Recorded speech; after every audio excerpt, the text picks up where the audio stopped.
Yeah, so you're referring to in Sharanagati or surrender. We're told, mainly from Ramanuja line, these two schools of thought. The surrender of the cat, the surrender of the monkey. So most people, they're familiar with the cat system, that the mother cat, she picks up the kittens, usually with her teeth, by the neck, and she carries them around and drops them wherever they need to be. Right? And so they're just like floating there in the air. But not everyone is familiar with the monkey system unless you've been in places where there are monkeys, like India, and Navadvip particularly, we see.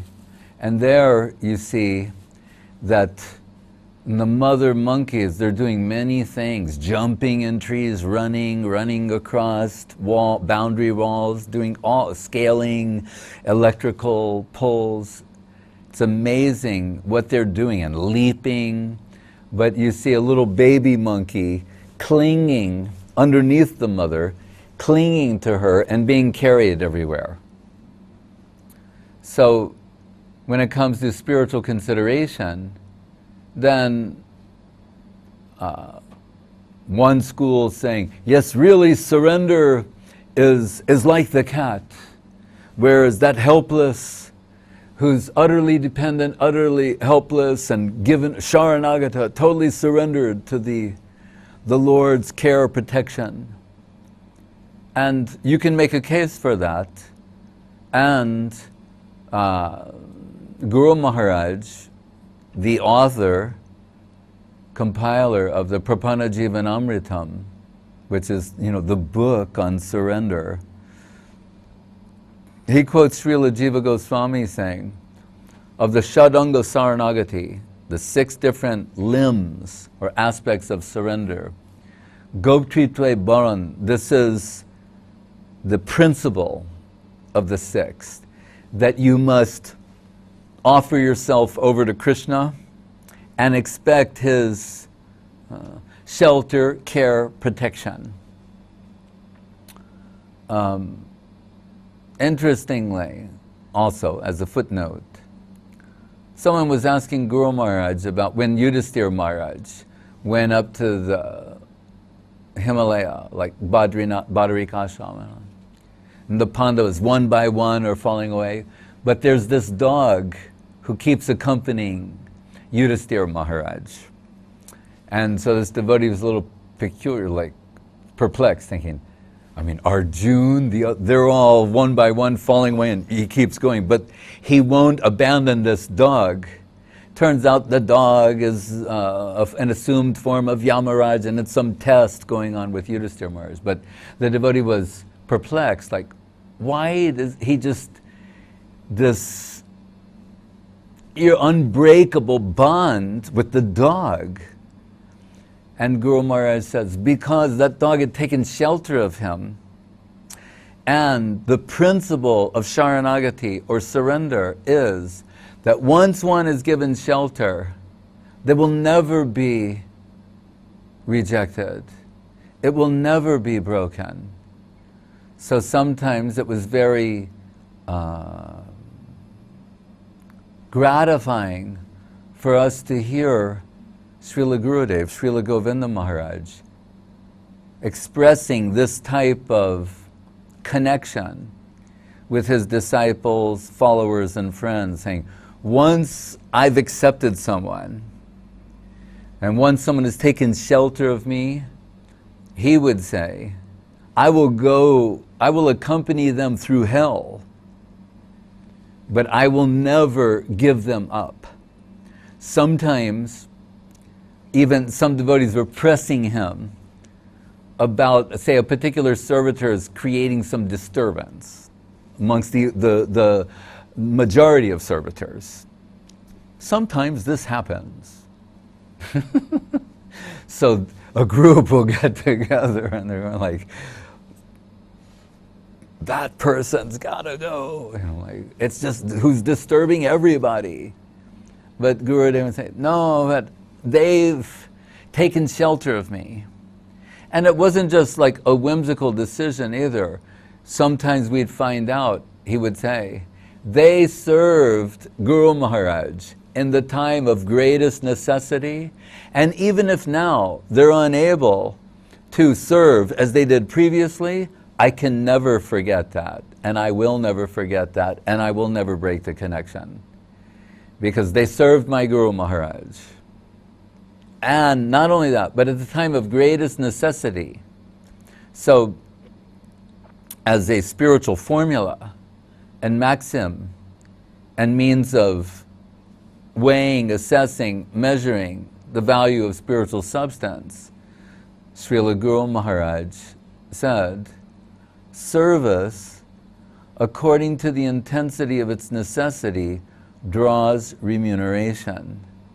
So if someone is served at the time of the greatest need, they get this, especially this irrevocable bond of the ashray, the shelter-giving personality, and the one taking shelter.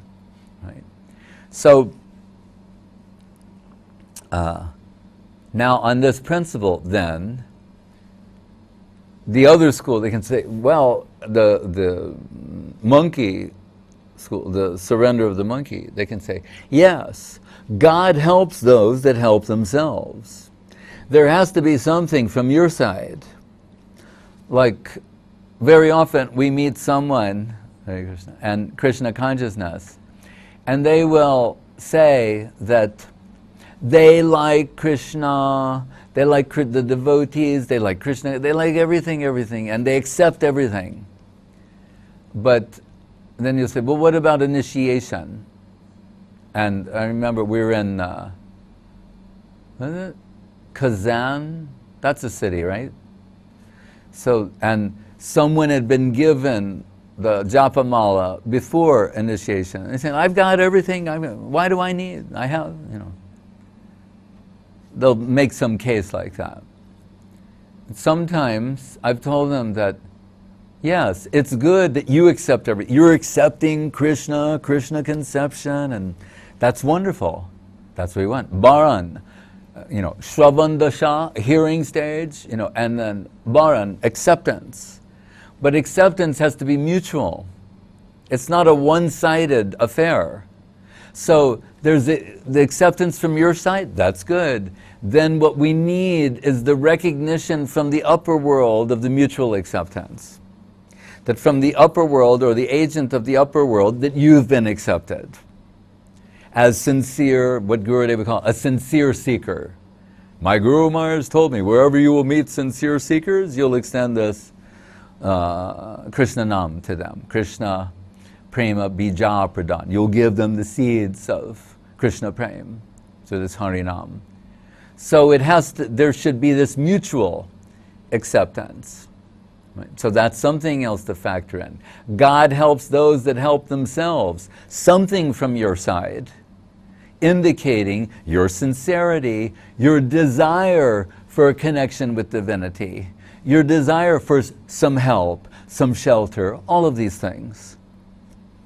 As I like to remind people, when I read the statement of Prabhupada in his Bhagavad Gita as it is, and he said, for one who, he says it so like matter-of-factly, but it's very profound. It's in the Tadvidhi Pranipatena Pariprajnena Sevaya section. Upadekshanti te jnanam jnaninas tattvadarshana, about accepting a guru. And he said, for one who realizes that material existence is a constant source of perplexity, it behooves such a person to take shelter of a spiritual master. So I've sometimes paraphrased this to my friends by saying, yes, life sometimes is a never-ending series of humiliations. They say, what is life?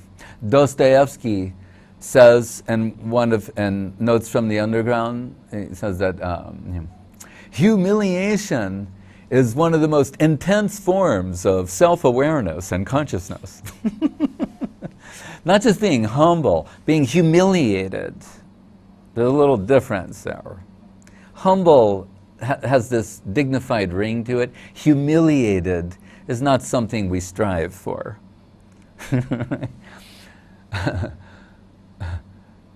Which reminds me of one British essayist who was giving advice to writers. He said, make sure you spell check everything you write. He said, because if words are misspelled, people will think that you are stupid. And he said, rarely will you want to give them that impression. So anyway, humiliation is one of the most intense forms of consciousness. And what is, to continue with Dostoevsky, what does he say? He said, I was amazed by my capacity, he said, in one moment, to be raising my glass in a toast to the highest, the best, the most divine. He said, and in the next moment, capable of sinking into the most horrible slime of sinful activities. That I observed about myself. And that was quite humiliating. So, but one minute, I've got a tear coming down my cheek, praising what is high, and then the next moment, I'm in the swamp of ignorance, the worst type of ignorance and misconception. So, a sincere aspirant, just like in the song we sing every day, Yogyata vichari kichu nahi pai, tomara korunasar. The disciples praying to Guru saying, if you examine me really, you'll find nothing salvageable, nothing worth saving. There's nothing here for starters. It's not, I'm so valuable and with a little bit of adjustment. No, he's saying no value. But through your connection, by your grace, your mercy, Sri Guru and his grace, by the grace of Sri Guru, you can take me from the imperfection plane to the perfectional stage. That I believe, that miracle is possible by your connection. Right. And Guru Maharaj will say, to come out of the mud, you may have to walk through the mud for some time. To come out of the mud of misconception, we may have to walk through the mud of misconception for some time, but we'll need a proper direction. But that's like call and response. We're expressing our sincerity and our need. I need shelter. I want shelter. I acknowledge my limitations. What is that? Doinya atmani vedam gotritre baran. Even though Guru Maharaj is saying Jiva Goswami identifying Goptriple Bharan as the primary anga, but interestingly, what does Bhaktivinoda begin in this song? Doinya, which can really be rendered various ways, but one way is to say hopeless, desperate, desperately hopeless, or hopelessly desperate, where someone makes a real careful assessment of like, what is the world, who it is I think I am, acknowledges the misconception that they're under, and prays for some divine intervention, some help. So, when it comes to the neophyte, we can see that this sort of thinking and movement and mutual connection, reaching out, God helping those who help themselves, reaching toward the infinite and expecting the friendly hand to reach back, is the line of the monkey, is going to be more beneficial for someone in the beginning stages.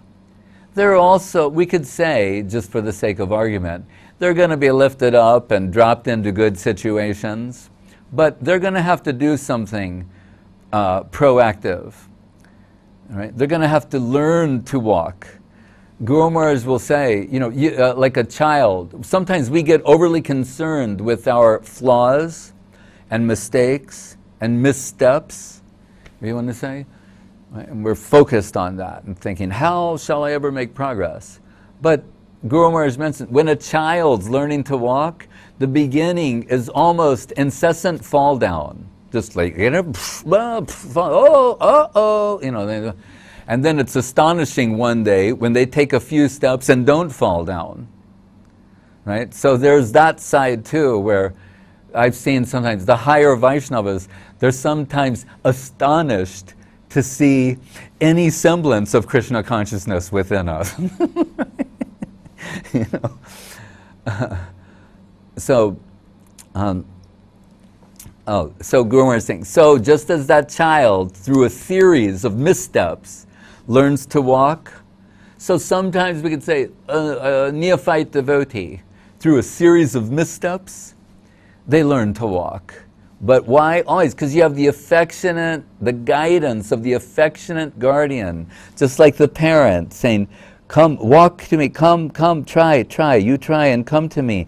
And they're reaching out for them, and inevitably they start walking and running, and Gurudev liked to quote that sloka, like, how far can this concept go? To the point of where you're running with your eyes shut without fear of falling. He liked that sloka very much, like that type of faith. Running, the leap of faith, the infamous or the famous leap of faith into the infinite, thinking like, Krishna will catch me, Krishna will protect me. So back to the raised glasses. What are the raised glasses? The cowherd boys, Bhaktivinoda says, on the banks of the Jamuna's poison. There were poison vapors. There were cows lying dead on the shore. Birds fly over and go, right? And the cowherd boys are there thinking, well, the waters may be poisonous, but it's still Jamuna Jal, and Krishna's here, what could go wrong? He gives that as an example of the level of surrender that's required. They have that type of belief. It's not that they're saying, no, it's not poison. They're acknowledging this is a substance that will normally kill you. But we have so much faith in our Krishna, we don't hesitate to drink this water. And this is very interesting in the life of Srila Gurudev and one of his divine pastimes, his early pastimes, is when in the aftermath of the disappearance of Srila Bhaktisiddhanta Saraswati Thakur, as he foretold, he said, love and rupture should have the same end for Krishna. That means everything will be together for Krishna, but if things break apart, also for Krishna. It was a mystical, prophetic saying, but love and rupture for Krishna. So rupture came.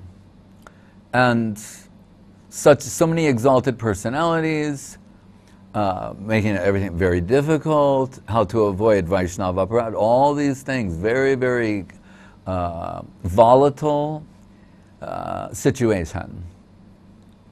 How to harmonize everything, and intimate servitors of Saraswati Thakur. Everyone has their personal relationship with him, understanding of him, and now by the inconceivable will of Krishna, they're drifting apart or moving in, not entirely in sync in the same direction. Leave it to Guru Maharaj to effect a compromise, to suggest how a path that both sides could embrace.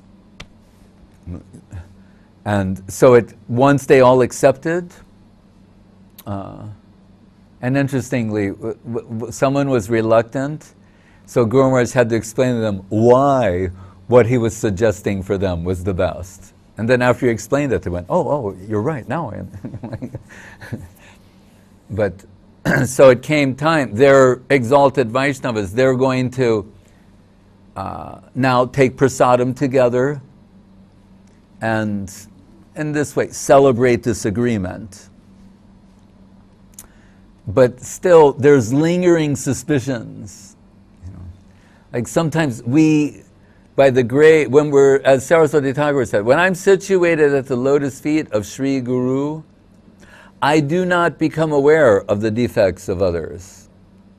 When I'm properly, safely situated at the lotus feet of Sri Guru, I only become aware of my own faults or flaws, insufficiencies, not others.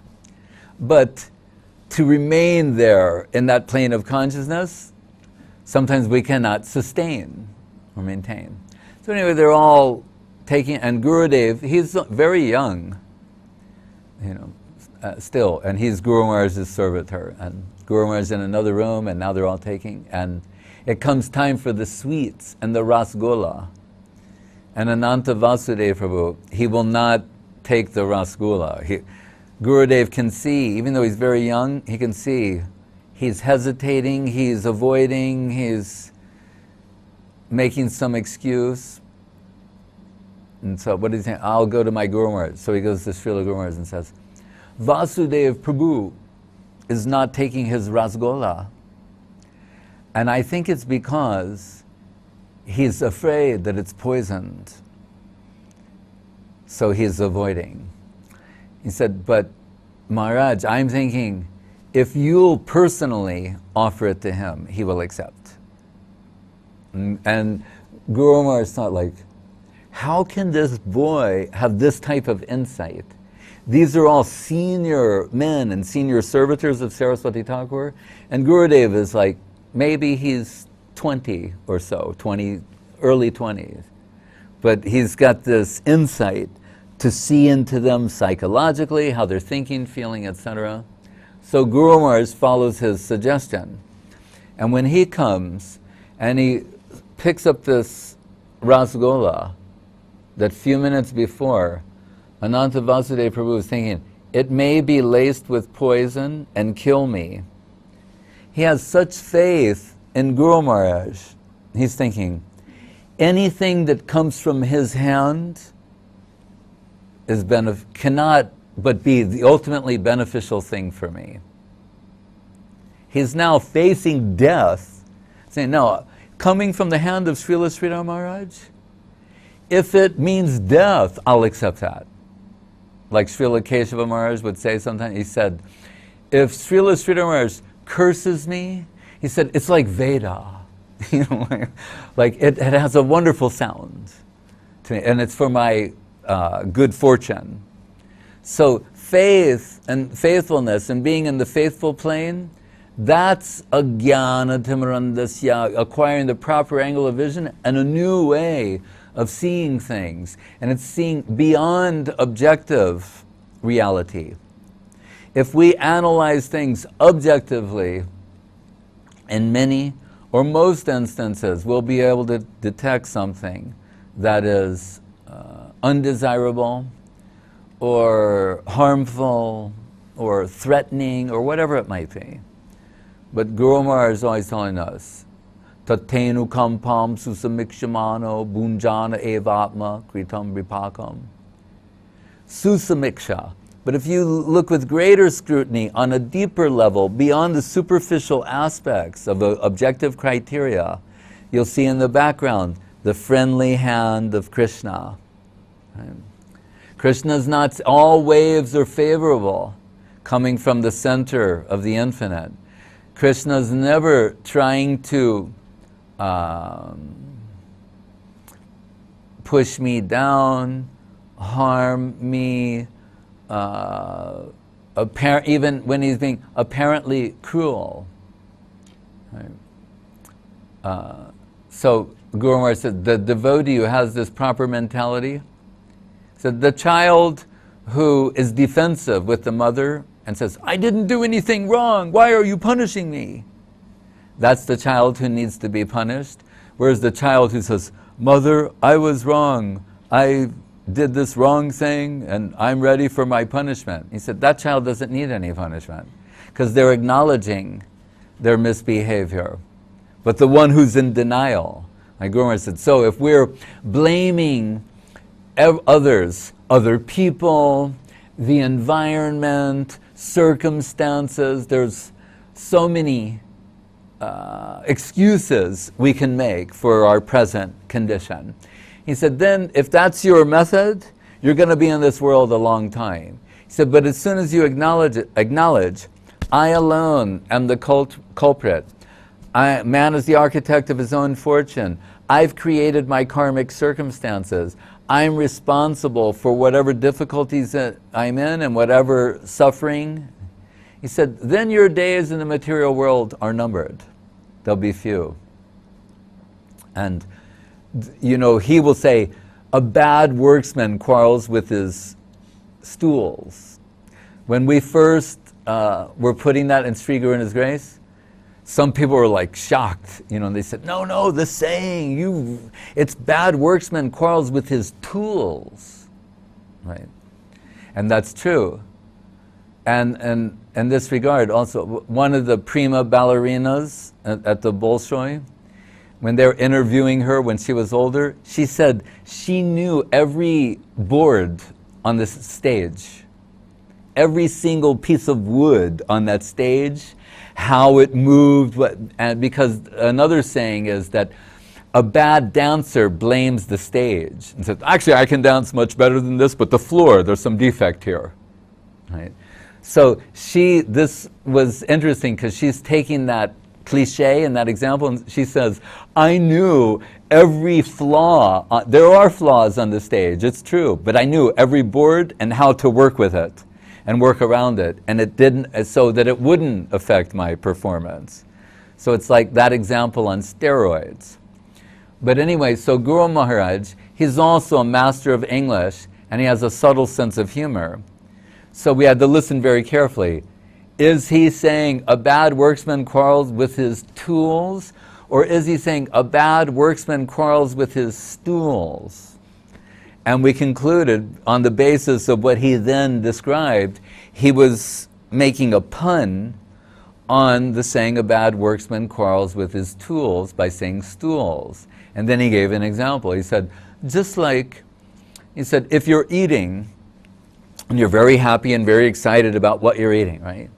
He said, but then afterwards, the outcome of eating comes, shall we say.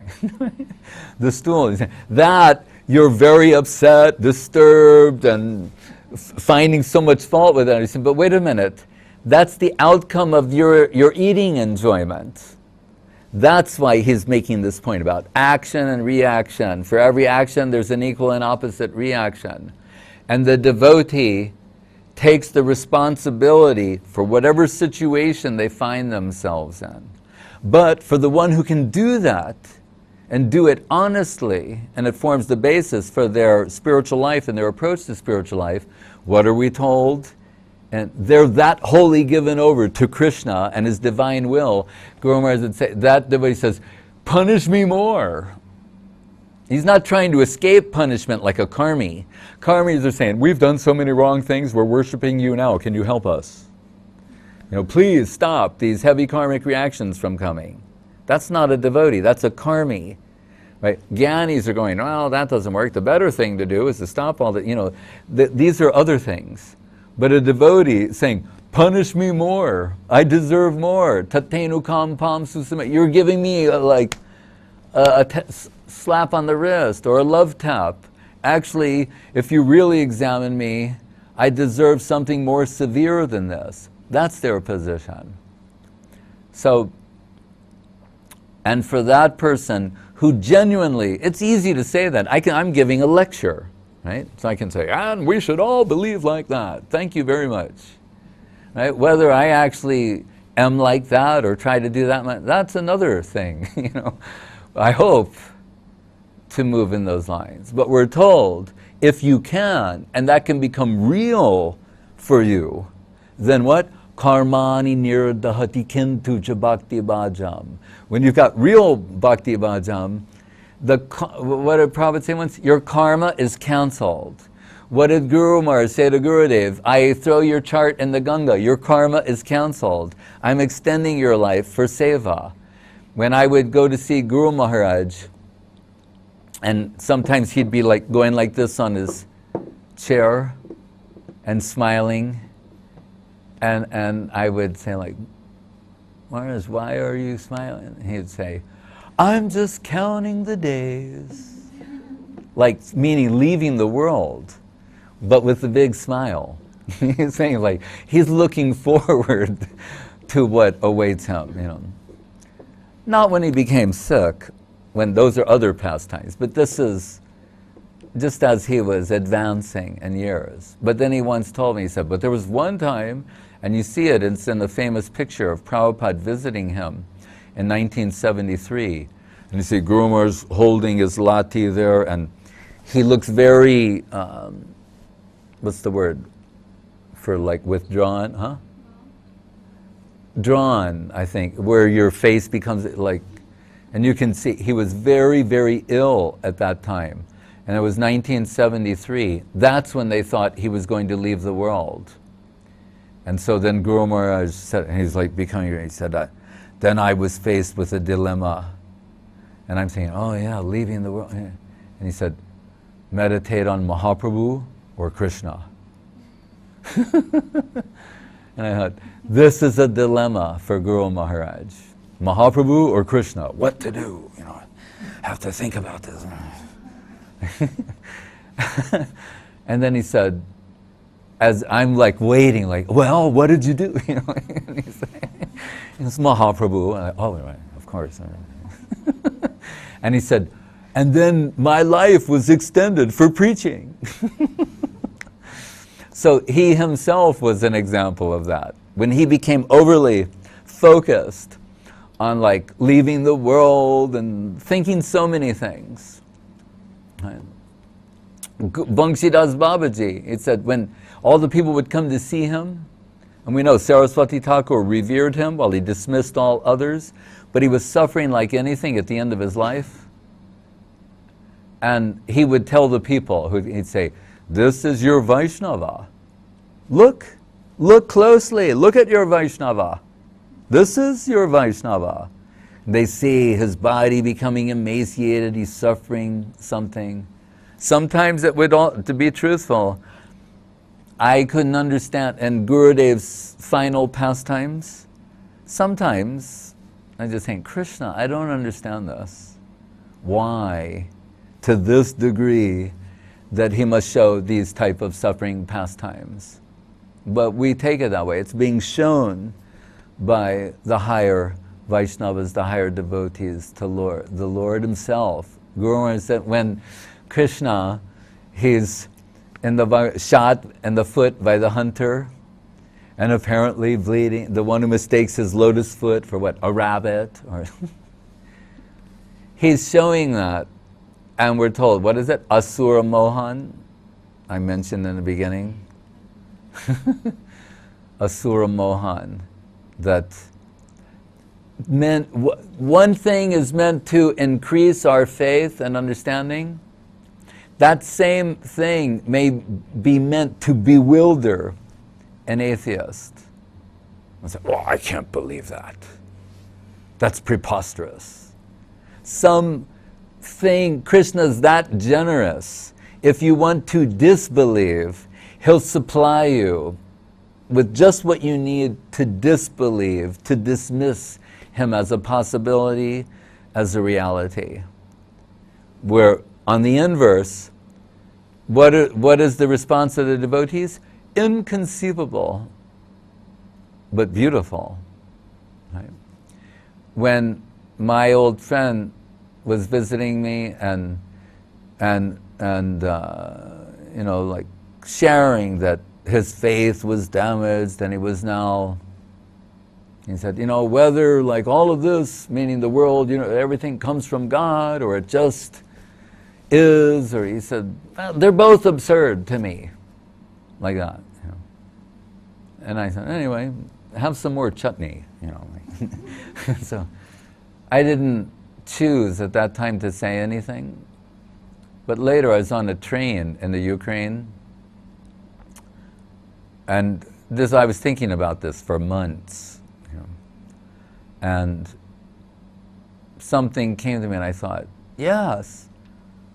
I said, but you have something wrong, is that by dictionary definition, that all of this just manifests from nothing, that's called absurd. And on that point, I must say, Brahma, Satya, Jagan, Mithya. Shankaracharya said, I will now, there's so many books written, Vedanta, the Upanishads, this, I'm now in a half a line going to tell you everything you need to know. You can read the Mahabharata, you can read the Vedas, you can read all that. I'm going to tell you in half a line, not even a whole sloka, in half a line, I'm going to tell you everything. This is all. Brahma Satya Jagan Mithya. Right? Spirit is truth, the world is false. That's all you need to know. Follow this line of thought, right? But so, in a similar vein, I thought, yes, that all this came from nothing, by dictionary definition, that is absurd. But that of all of this is the creation of the Supreme Personality of Godhead, that is what we call inconceivable. Not absurd, inconceivable. And inconceivably wonderful. So, why was I saying this? Because the train, but then, pardon me? No, but before that, there's a reason I went into this line of thinking. False. What's true, yeah, and what is true and what is false and substantial. But it'll come to me. There's a reason that I'm saying this. Oh, well, I'll get back to this in this way. So, remember Shankaracharya, he's Shiva, he's Mahadev, and sometimes he's saying like, why do I have to do this seva? You know, like delude everybody. Isn't, you know, and basically it's like, who else could do this? Who else could be entrusted to do something like this? So, what is the famous sloka? Mayavada asachastram prachtanam bodhamuchite mayeva kapitam devi tadyanam samarjanam? Or, oh, kalo brahmana rupina, excuse me. He's revealing to her saying, oh, I come as Shankaracharya in the Kali, you know, and Kali Yuga and preach this Mayavad and deludes everyone. And she's saying, I know, I have to do similar things. She's shy to come before Krishna. But, and that's Adi Guru Shankaracharya. He would say, what is the spirit? When you recognize what this world is and all its falsity, what is the mood or the spirit that you should run toward Brahma, or the spiritual side of things? He said, what would you do if your hair was on fire? You'd find water, right? He's saying, that's the mood you should have, like, as if your head was on fire and the way you'd run to find water, that's how you should make the spiritual approach. And the same person, even though he's doing all this deluding seva, Guru Maharaj says that Ramanuja came and caught him. And when he's saying, if you interpret what Shankara is saying, it's basically that Maya, illusion, can assert itself, can do so many things, but Brahma is just passive, inert, unable to express, assert, or any such thing. And Ramanuja said, how can that be possible? Only Maya, the illusory, the illusion, reflection of that can assert, but the original has no assertion capacity? And that's where Guru Maharaj comes. I mean, yes, if the infinite can, you must accept the infinite can make itself known to the finite. The perfect can reveal himself to the imperfect and bring you toward perfection. So we're told when Shankaracharya, after saying so many things, that really in a secret way, in a mystical way, he put the highest truth in his sayings and his expressions. So for example, on the nutshell sloka of the Gita, Machchita Madgata Prana Bodhayanta Parasparam Katayan Chastamam Nityam Tushanti Cha Ramanti Cha. So the Tushanti is saying, when devotees talk about Krishna, it's like they're eating a feast. They're getting that type of nourishment. Right? It's tasteful, it's chewy. Like in the Bhagavatam, Pibata Bhagavatam, Rasamalayam, Sukadeva is saying, this substance, it's like, it's just so full of taste and flavor. When we're walking over here tonight, earlier I'd been speaking about mangoes, and we see the mango tree. And I can tell you, honestly, I think mango trees are miracles. They're proof to me. If I just knew that there were only mango trees, I would understand God and the nature of God. That punyo gandak prativyam cha, that from the earth, there's all this soil, and you put these different types of seed in this one type of soil. It's the same soil. And these flowers come out, fruits, and then mangoes. And the mango, if you get a good mango and also taste it with love and affection, every wonderful taste that you can taste is in there somewhere, of every fruits. Sometimes you'll go, oh, there I can taste peaches. Oh, I'm tasting pineapple. Every fruit you ever enjoyed, you'll find in a mango. But simultaneously, and better, that's all. Simultaneously, they're all there, and better than the original, when you get, like, the real deal mango. And if you say, where does it say that in the scriptures? Raso Vaisa. That's the nature. So if all you had was a mango tree, and you go like, the original source of this thing must be incredibly tasteful. That much you could understand. That's how you can understand Krishna. He's more tasteful than a mango. Talking about Krishna is more tasteful than eating mangoes. Real good ones, right? And I think you're just reading about the mangoes, and Mahaprabhu's giving the non-pit mango to his devotees, where they're just mangoes full of nectar, ras. And I remember the time Gurudev in mango season, we had the honor and pleasure of taking mangoes with him.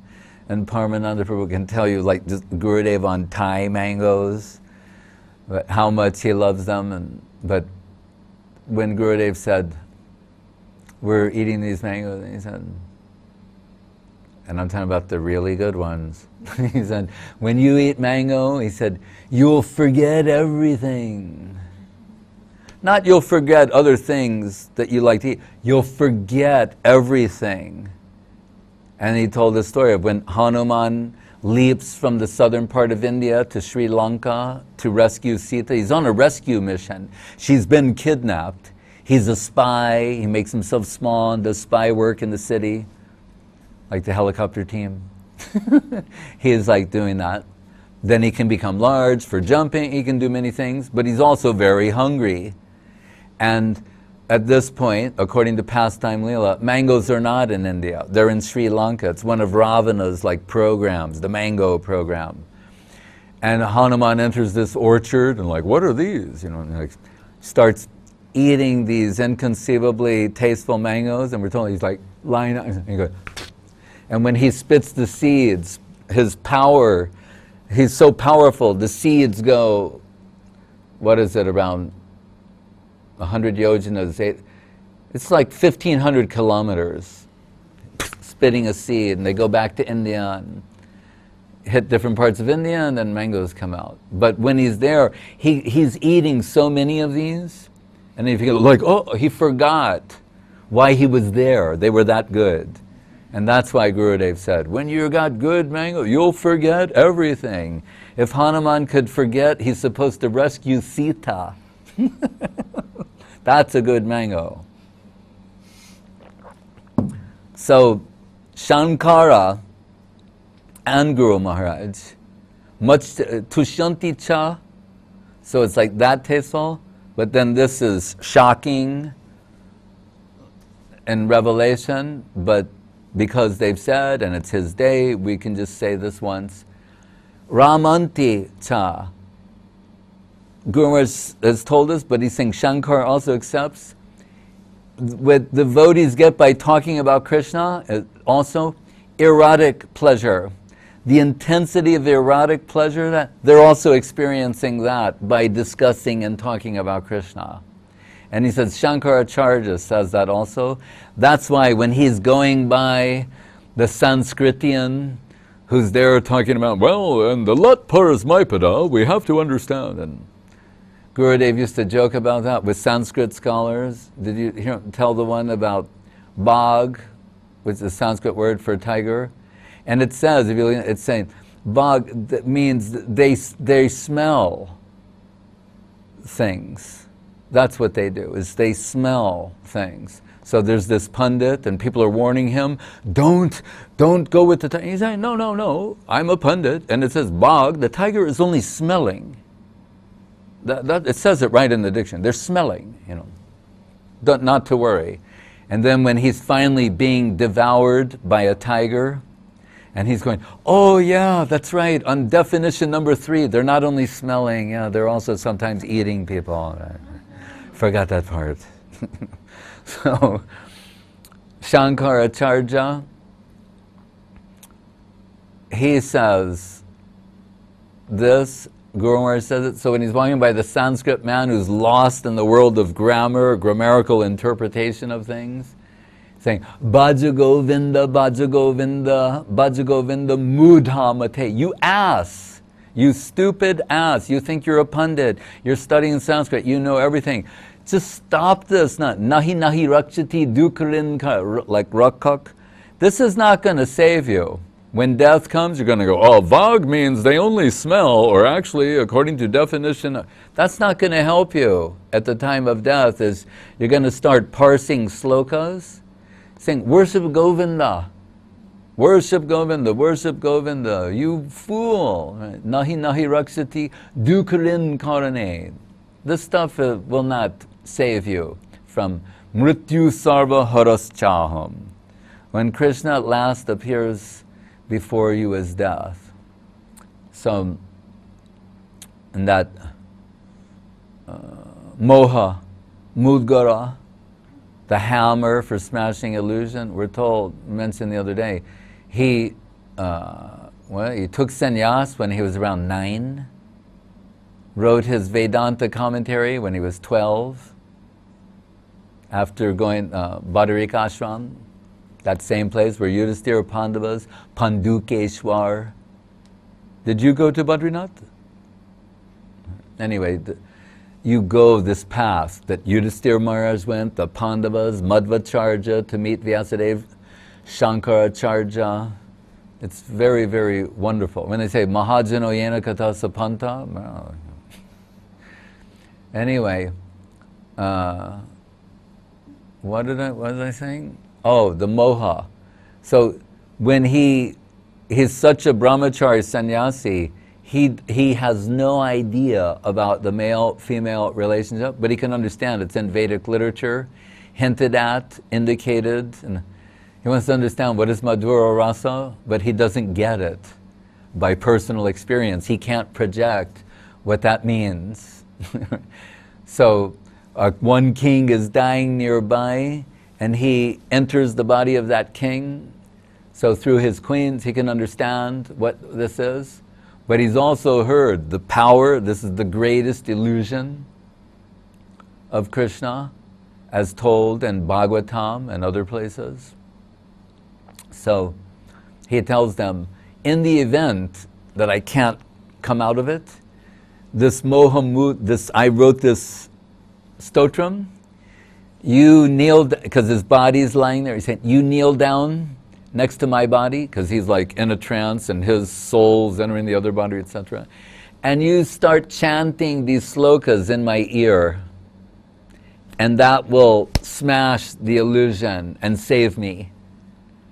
And that's what they do. And Gurudev liked those slokas, especially this Dina Jamino sloka that was on his veranda in Calcutta, and he would look at it all the time and quote it. It's about life passing by, wasting time, Like Gurudev liked to tell the story of the Lal Babu, the millionaire who's marketing one day, and it's toward the end of the day, and he's getting very picky about his mangoes or fruits, whatever it is he's selecting, and the shopkeeper says, Lal Babu, it's late.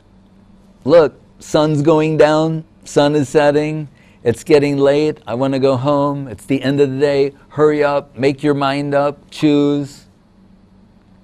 That's what he's saying. But then Guru said, like a thunderbolt, it hits the heart of Lal Babu, what we call it, Bhartma Pradarshak, Prata Pradarshak Guru, some divine current flowing through them, and he's thinking, it's Guru, it's Krishna telling me, the sun's going down, your time is running out. You're wasting your time thinking about all these choices that lie before you. When you don't realize death is coming knocking at your door soon. So make your choice now. And he gets the inspiration to give up the world and dedicate himself exclusively. It's a sloka like that, and Gurudev liked that, and it was right in front of him. That's where he put it, on his Calcutta veranda. So then the last thing I will say is this. There's the progressive path for the aspiring servitor and the progressive devotee. But the higher Vaishnavas, they're not progressive in the normal sense. They're already wholly given over to Krishna.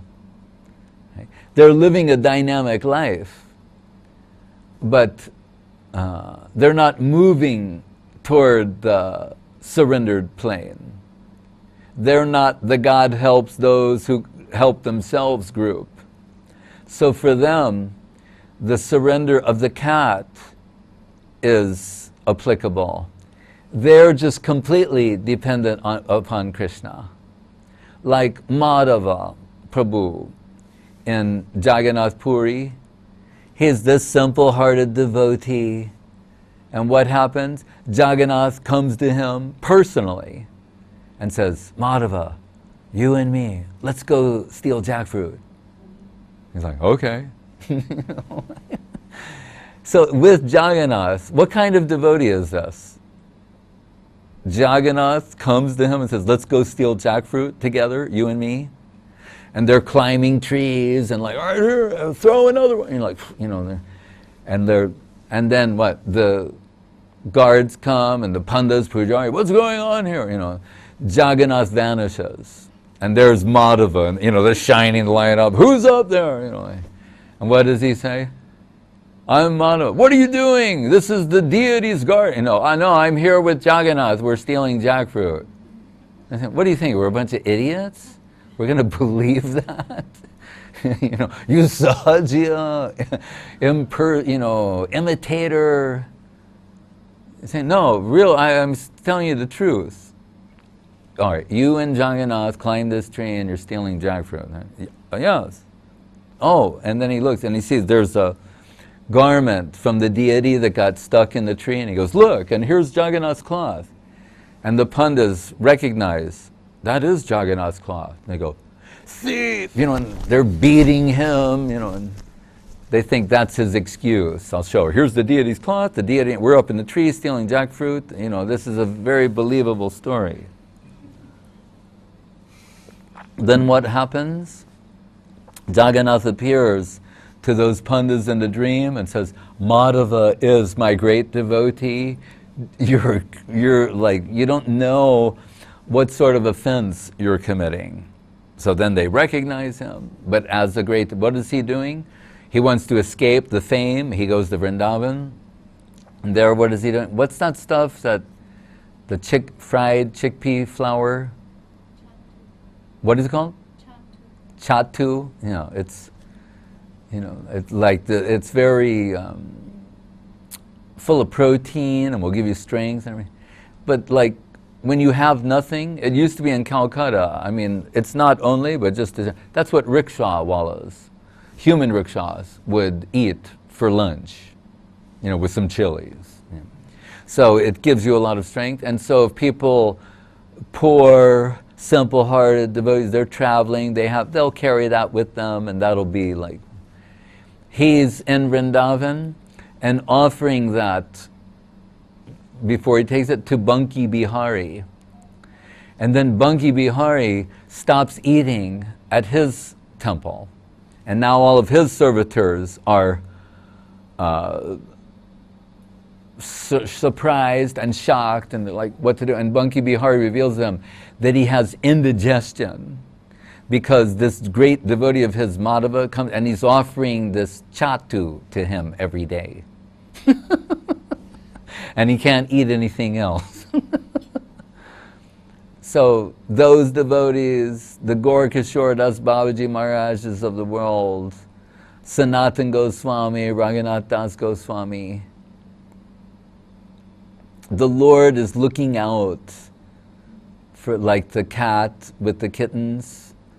They're in a special group and category. They belong to Krishna and Krishna belongs to them. But the aspiring servitors, they'll think, let me do something and not expect anything. That'll be best for me. So much has come to me by the grace of Guru and Vaishnav and Krishna, Mahaprabhu, Nityananda, their devotees. Let me do something. What is it? Bhagavan Vichikirshitome Tadamritatayam Kalpatayavai. What is it? Naveditatma. What is that sloka? Pratipadyamano. Sometimes translated this part saying, what is the devotee thing? Let me do something nice for Krishna. Krishna has done so much for me. Let me do something nice for Krishna without expecting anything. Just, it'll be nice to do something. Right.